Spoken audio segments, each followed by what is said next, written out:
This will avoid burnouts. Only in my community, guys. mjlopez.ph. So structure means, alam mo dapat yung gagawin mo araw-araw and it's related to clarity. So decide, plan, and create a daily structure that you will follow. And when you create daily structures, you have to have time blocking.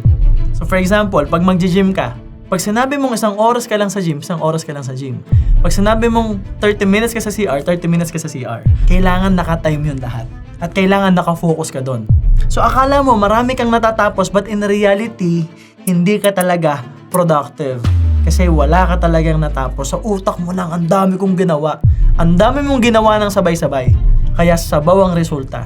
Kaya wala kang natapos. So you have to work on one task at a given time. That's time blocking. And you have to structure it daily.